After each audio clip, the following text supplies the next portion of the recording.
Le DAF Fresh Morning, c'est 104.5 tonnes de bonne humeur. Tous les matins sur Urban FM. Vous êtes sur les 104.5 Urban FM, la station urbaine. On est dans la rubrique culture avec René Ruth. Oui, aujourd'hui c'est mardi, on a la rubrique culture. On reçoit aujourd'hui Monsieur Désiré Minko, donc il se définit comme celui qui a inspiré une nouvelle génération de photographes de presse. Il faut savoir qu'il a publié un livre qui met en relief son talent, c'est Le Gabon en images. Donc le photoreporter gabonais Monsieur Désiré Minko a été déclaré aussi lauréat de la 42e édition du plus grand concours photo du monde, organisé par le célèbre magazine Photo dans la catégorie reportage. Et il a aussi en ce moment une exposition du côté de l'Institut français du Gabon, Esprit du Buti. Donc aujourd'hui, on l'a invité pour en savoir un peu plus. Monsieur Désiré Minko, bonjour. Bonjour. Photojournaliste, c'est ça? Oui. Pourquoi photojournaliste? Pourquoi pas journaliste photographe ou photographe journaliste? C'est le terme approprié et il faut savoir que la photographie est un ensemble et il y a des spécialités à l'intérieur de cette photographie. Ah bon, je ne savais pas. Oui. Par exemple, quand vous faites l'école photo, vous faites d'abord les 2 premières années photographie générale où vous apprenez toutes les techniques et ensuite à ce moment, vous êtes déjà photographe. Maintenant, si vous voulez vous spécialiser, vous pouvez vous spécialiser en photojournaliste, en portrait. Moi, j'ai 2 spécialités, c'est le portrait et le photojournaliste. Le photojournaliste, parce que c'est là où je me sens le mieux. On n'arrange rien, on prend les choses au vif. Le photojournaliste, oui. On n'arrange pas, il n'y a pas de la retouche. Non, on n'arrange pas. Et ça m'a causé beaucoup de problèmes parce qu'il y a des choses que je refusais de faire à certains moments parce que j'estime que ce que j'ai appris, ce sont ceux qui l'ont maîtrisé, qui me l'ont inculqué et il était hors de question de changer quoi que ce soit dans ma façon de faire. Vous avez choisi ça et le portrait? Le portrait, oui. Le portrait, c'était par opportunité parce que je gagne un concours, mon premier concours que je gagne à l'international. C'était organisé par le Centre culturel français à l'époque. Et à l'orée de la Coupe du Monde en France en 1998, le thème c'était Terre de foot et je suis lauréat. Et le premier prix, c'était un stage à la prestigieuse école Lumière à Paris en spécialité portrait supérieur. Par contre, j'ai dû... Parce que je n'avais pas le temps de pratiquer du portrait, je l'ai transmis à certains jeunes Gabonais qui sont aujourd'hui parmi les meilleurs. Ça prend du temps, pratiquer du portrait? Oui, c'est beaucoup de techniques d'éclairage.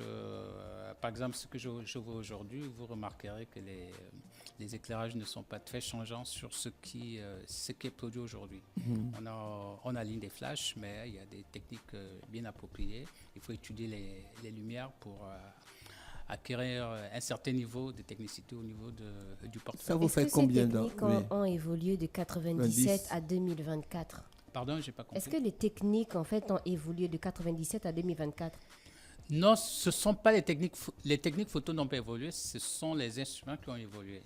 Et ça fait en sorte que ce qui était difficilement faisable techniquement, aujourd'hui avec les moyens, par exemple les filtres. Ouais. Les filtres, il suffit d'avoir le bon logiciel. Nous, on le faisait à la prise de vue.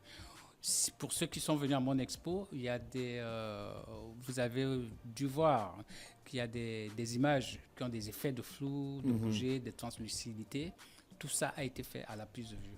Vous avez dit les techniques sont restées pareilles, les instruments. Vous avez vécu ça, cette transition technologique de la photo? Oui, je suis arrivé au très bon moment, à un très haut niveau. Parce que quand je commence à l'agence France Presse, parce que j'étais le photographe de l'agence France Presse pour l'Afrique centrale et de l'Ouest, on était en train de passer de l'argentique au numérique. Et quelques années avant, je suis chef de service photo à l'Union, et l'Union veut transiter de l'argentique au numérique. L'Union était le journal le plus avancé de la sous-région en termes de technicité photo. Parce que j'avais reçu dans mon service le chef de service photo de Fraternité Matin de Côte d'Ivoire, qui était venu voir nos installations. Et quand je m'en vais faire mon stage à l'AFP à Paris, ils sont surpris que je maîtrise l'outil Mac, l'ordinateur Mac qui n'était pas à la portée de tout le monde. Et donc, je suis vraiment arrivé au très bon moment. J'ai suivi, je n'ai pas envie de dire la mort de l'argentique, et j'ai vu l'arrivée du numérique. Et il est bien vrai que j'ai beaucoup de mes collègues de ma génération qui étaient perdus, qui avaient peur de s'engager, qui se disaient, parce qu'avant, il y a eu d'autres techniques avant qui n'ont pas duré. Ils se sont dit que ça allait connaître le même sort. Et ils n'ont pas pu le faire au début de la gare. Et beaucoup ont dû Vous changer trouvez que de métier. la qualité était meilleure qu'avant?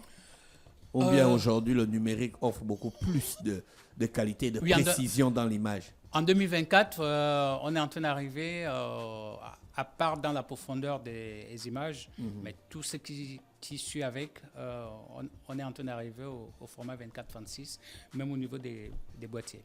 Est-ce que vous pensez qu'en tant que photographe, vous avez une responsabilité particulière? Oui, bien sûr, surtout en tant que photojournaliste. Comme quelqu'un a dit, le temps fut, je le retiens.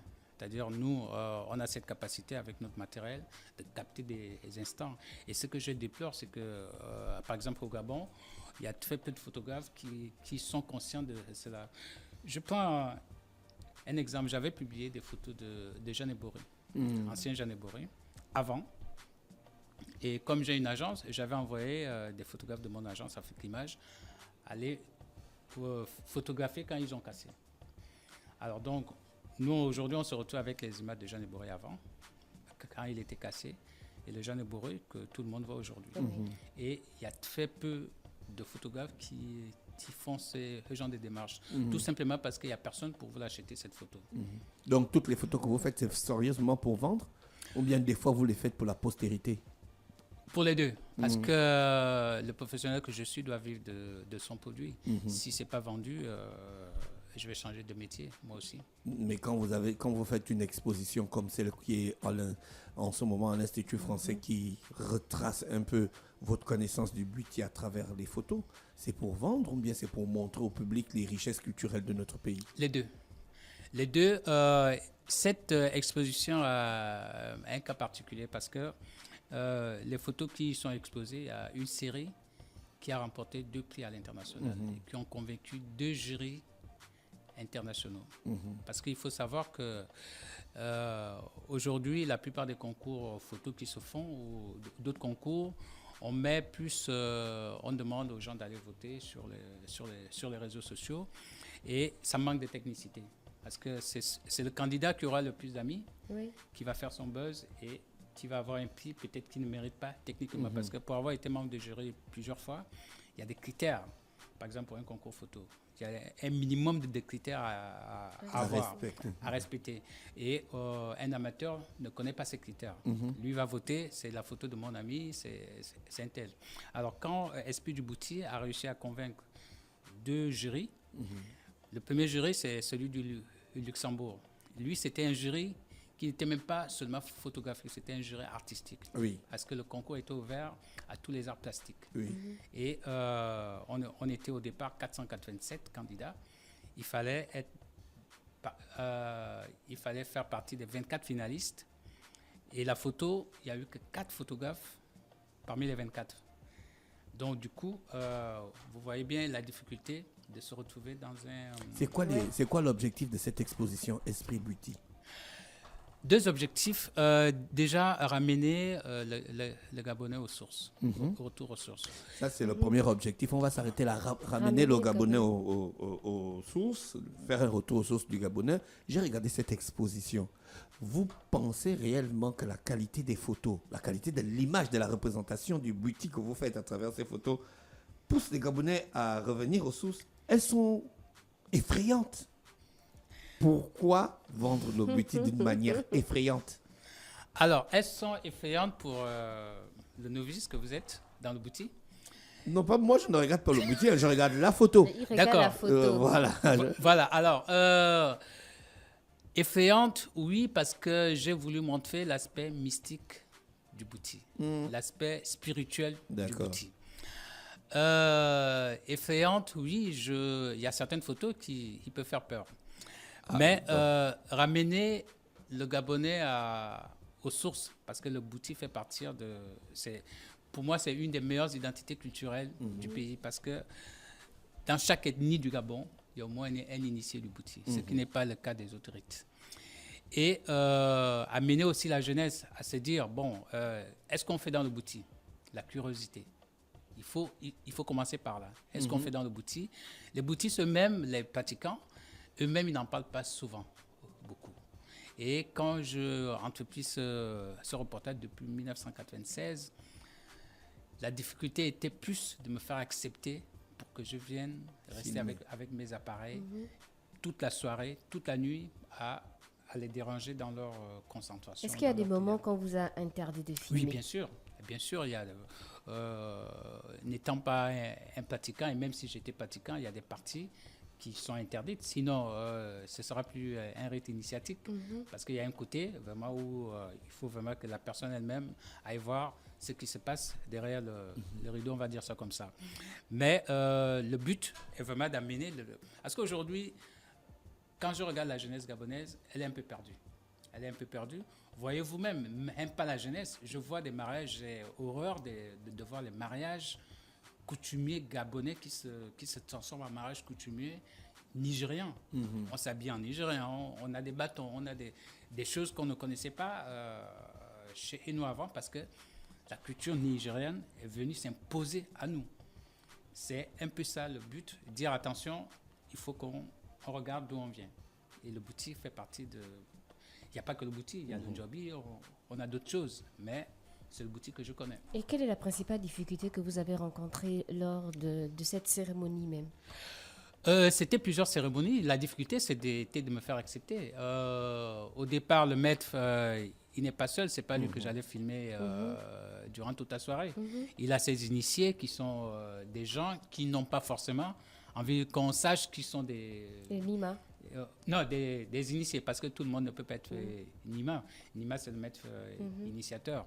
Et certaines personnes ont souvent honte qu'on sache qu'ils sont des boutistes.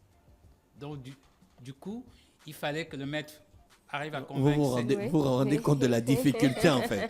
Il y a des gens qui veulent valoriser leur culture, mais ils ont honte de démontrer. Ils ont honte de le déclarer. Et c'est ce qui me frustre un peu, que je trouve très dérangeant, parce que quand on s'engage à faire quelque chose, il n'y a pas de honte à l'accepter. C'est peut-être parce que la représentation du bouti reste encore effrayante. Et ça, on peut l'observer à travers certaines de vos photos. Effectivement. Si j'achète une et mettre ça à la maison, les enfants, ils vont avoir peur. Non, Monsieur Désiré Minko.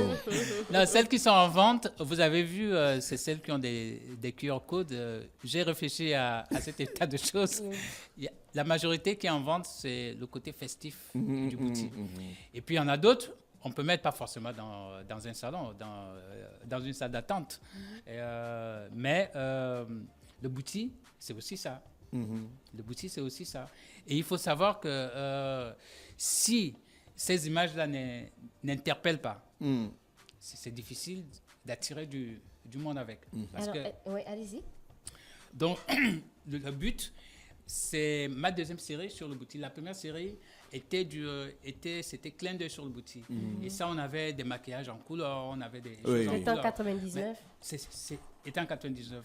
Mais ce que le public a retenu, ça ressemblait à du folklore. Ah, d'accord. Voilà.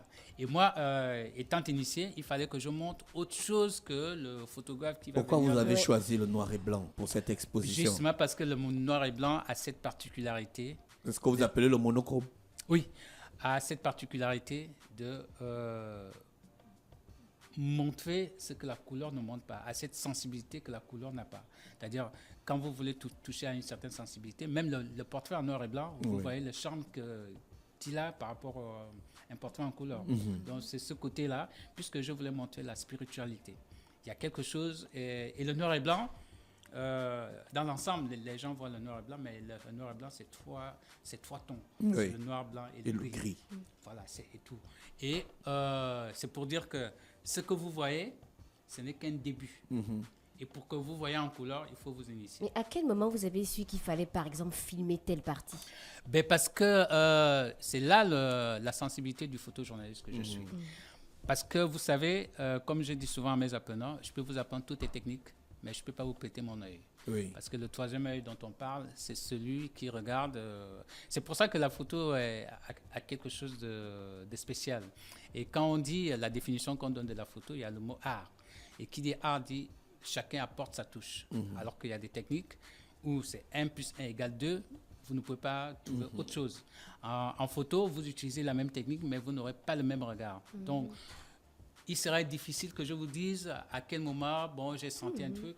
Ça vient naturellement. Vous vous êtes contenté de filmer ou à certaines parties, vous avez eu besoin d'explications? Par exemple, là, si on vient regarder l'exposition du côté de l'Institut français, est-ce que vous êtes capable d'expliquer toutes les photos, en fait? Si moi, je n'arrive pas à comprendre une image. Bien sûr. Vous savez, la photo pour une œuvre pour un photographe ou toute œuvre pour tout artiste, c'est comme un bébé que tu fais. C'est pour ça que ceux qui ont l'habitude de piquer mes photos, je les reconnais. C'est-à-dire, même s'ils recadrent, je saurais que ça, c'est ma photo. Parce que, surtout une photo que vous avez retenue, parce que là l'exposition, il y a une trentaine de photos, mais j'en ai peut-être fait 1000. Et le plus difficile, c'est justement au moment où il faut s'asseoir, sélectionner. Pourquoi celle-là et pourquoi pas l'autre? Donc, tout de suite, il y a un attachement qui se fait à celle que vous choisissez. Et derrière, avant qu'elle ne soit publiée, comme vous dites, comme vous voyez, il y a plusieurs étapes qui vous sympathisent même avec la photo. Parce que vous allez lui donner un nom, puisque toutes les œuvres ont un nom. Vous allez lui donner une nouvelle identité. Vous allez dire, bon, celle-là, je l'avais en plus grand parce que elle est plus expressive. Et celle-là, un peu moins parce que elle raconte une histoire, mais dont on n'a pas forcément envie de voir grand. Donc vous avez une collection cachée de photos précieuses pour vous. Bien sûr. Moi, ma collection spéciale, c'est celle d'Omar Bongo. Mais vous avez publié aussi sur Omar Bongo Ndimba, un homme, un destin au Musée des Arts et Traditions du Gabon, à Libreville. C'était en 2019. C'était une exposition. Oui, c'était un honneur que la Fondation Omar Bongo m'avait faite pour célébrer les 10 ans de son départ de la vie, puisque j'avais été son dernier photographe privé. Et sa famille avait trouvé bon que j'étais le mieux placé pour raconter son histoire. C'est vrai que cette exposition qui avait d'ailleurs qui avait inauguré le nouveau musée national, m'a pris beaucoup de temps parce que on a un problème chez nous, c'est la sauvegarde des images. La sauvegarde. Il n'y a pas de sauvegarde. J'ai été obligé d'aller acheter des images en France sur notre président. Et j'ai acheté presque 80% d'images. Mais ce n'était pas vos images? Non. Moi, j'ai connu Omar Bongo.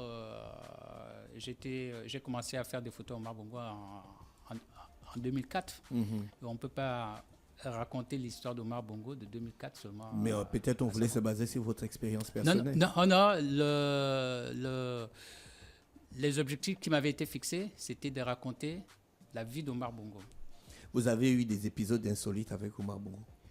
Oui, mais que je ne peux pas... des photos qu'il vous a personnellement recommandées? Oui, il y a une photo qu'il aimait bien. Et puis, s'il y a quelque chose que je retiens de lui, c'est quand il me présente, et j'étais d'ailleurs surpris, il m'avait demandé de l'accompagner à un sommet de la CEMAC au Tchad. Et dans son appartement, il devait recevoir ses confrères de la sous-région, de la Guinée, du Congo, du Tchad. Et pourtant, il était chez lui, mais comme c'était le doyen, ils sont tous venus. Et quand on rentre, nous, la presse, là, j'avais été introduit dans la presse présidentielle. Quand on rentre, il me présente à ses compères. Il dit, voilà mon nouveau photographe, c'est très talentueux. et je vous assure que ça dépasse tout ce qu'il a pu me donner après. Et puis, il fait la même chose avec Pierre Mamboundou, son farouche opposant. Quand il perd sa femme, c'était la première audience. Quand je rentre, je venais de débuter à la presse présidentielle. Et puis quand je rentre, il dit, Pierre, je te présente, j'étais jeune. Monsieur Mamboundou était déjà opposant à cette époque? Oui, bien sûr. Bien sûr. En fait, les gars chillaient, quoi. Chillaient le pays. Ils chillaient. Donc, en 2014, vous avez fait une exposition, La guerre du Darfour. 2014, la guerre du Darfour. Oui, en fait, j'avais été invité à Lille, à Tourcoing, parce qu'il y a quelqu'un qui était venu. J'avais un restaurant en Boé et puis j'ai exposé des photos. Il s'était renseigné sur moi. Et puis, quand mes collaborateurs lui ont dit un peu mon parcours, il ne comprenait pas. Et puis, il a voulu voir ma série. Il est venu à mon agence. Et puis, il a dit non, il faut que vous veniez montrer ça en France. Donc, c'était ma dernière exposition où j'acceptais d'exposer l'Afrique. Vous étiez au Darfour? Bien sûr. Ah bon? Bien sûr, bien sûr, j'ai couvert tous les... Vous avez vu ces horribles choses de vos propres yeux? Mais bien sûr, le Darfour, c'était la dernière scène de guerre que j'ai eu à faire. C'était en 2004, mais de 2000 à 2006, je ne fais que des conflits de la sous-région. Il n'y a pas un conflit de la sous-région que vous étiez à l'est du Congo? Bien sûr, j'étais à Bukavu.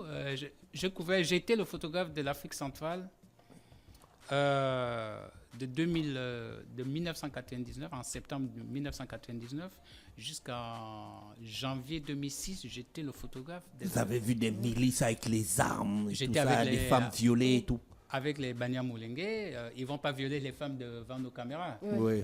J'étais avec les Banyamulenge, j'étais en Côte d'Ivoire, en zone rebelle. J'ai connu tous les chefs rebelles de la guerre en Côte d'Ivoire. Est-ce qu'à cause de l'atrocité, il y a des images que vous n'avez pas pu publier? On ne publie pas tout, justement. Et c'est pour ça que moi, ça me choque de voir aujourd'hui, les gens filment les accidents, ils viennent exposer des corps, même moi, professionnel, qui gagnent de l'argent avec ça. Il y a des images que je n'ai jamais osé montrer. Quand je vous parle il y a des images que vous n'avez pas osé montrer, mais vous avez filmé. Bien sûr, on filme. Et comme je vais vous dire aujourd'hui, je peux vous dévoiler aujourd'hui, moi j'ai filmé Martine Oulabou dans son corps. Mais ça n'a jamais été exposé quand j'étais à Lyon. Donc vous voyez, ce n'est pas tout qu'on montre. Mais on filme pour on ne sait jamais, ça peut servir un jour. Une base de données hyper riche. Oui, hyper riche, hyper riche. On ne montre pas tout. Par exemple, quand je vous parle de guerre, la guerre du Darfour que j'ai exposée, vous n'allez jamais voir un corps. J'étais avec les milices, donc je peux monter des tirs comme ils tirent, mais à part en Centrafrique, où j'ai vu quand on a exécuté deux rebelles devant moi, j'ai filmé à mes risques et périls d'ailleurs. Donc, ça a changé votre manière de voir le monde? Oui, bien sûr, forcément, et bien sûr, c'est pour ça que... Aujourd'hui, vous vous définissez comme quel genre d'homme? Alors... avec toutes ces expériences. De un, qui est un Dieu créateur, la première chose. De deux, faire le maximum de partager l'amour autour de soi. C'est ma philosophie. C'est-à-dire que le reste n'est que accessoire. Vivre bien, c'est accessoire. Obtenir des biens matériels, c'est accessoire. La relation avec Dieu et son prochain. Tourner son prochain et mon nous vivant. Je sais, les gens parlent de ça comme un slogan. Mais si vous appliquez dans la vie, parce que la vie est tellement courte, j'étais avec des gens, à peine on se quitte, il y a un ubiquitum, on nous dit les jeunes qui vous ont accompagné, ils sont tous morts. Après, quand vous revenez chez vous, moi je retourne à l'hôtel après. Je dois traiter mes photos. Et ça fait en sorte aussi qu'il y a un côté émotionnel que j'ai perdu. Il arrive même aujourd'hui, je pars à un spectacle, j'ai du mal à applaudir parce qu'il fallait que je garde ce côté professionnel, ne pas rentrer dans l'émotion. Et ça a changé ma vision de la chose. Moi, je prends tout comme ça vient en fait. Je me dis, il faut profiter de la vie, il faut... quand on a vu des gens mourir, on a un autre regard. C'est comme un soldat qui a déjà tué quelqu'un. Ce n'est pas le même qui n'a pas encore tiré sur quelqu'un. L'attitude n'est pas la même. Désiré Minko, merci d'avoir accepté notre invitation. Je rappelle que vous avez une exposition en ce moment à l'Institut français. C'est jusqu'au 26? Oui, non, jusqu'au 24. Au 24, Jusqu'au 24. Et après, l'exposition va aller à Yamoussoukro, à l'invitation de la Fondation au Fort de Boigny. Et elle va continuer dans d'autres villes. On peut acheter les œuvres à l'Institut français? Elles sont disponibles? Oui, elles sont disponibles, sauf que les prix ne sont pas affichés parce que je connais un peu la population. c'est ce qu'ils vont retenir. Il y a des QR codes sur les légendes, donc il suffit de passer votre téléphone dessus et puis vous aurez accès à la photo. Et les photos sont tirées par... c'est des tirages limités, en fait. C'est des tirages limités. Et puis, c'est la première fois que je pense que ça va se faire comme ça.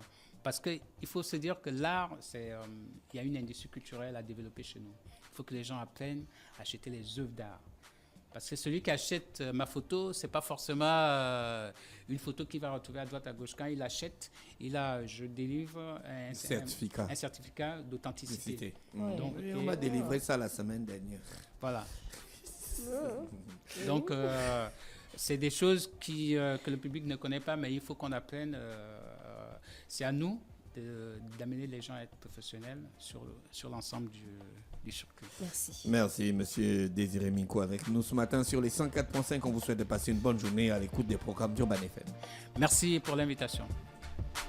Le DAF Fresh Morning, c'est 104.5 tonnes de bonne humeur. Tous les matins sur Urban FM.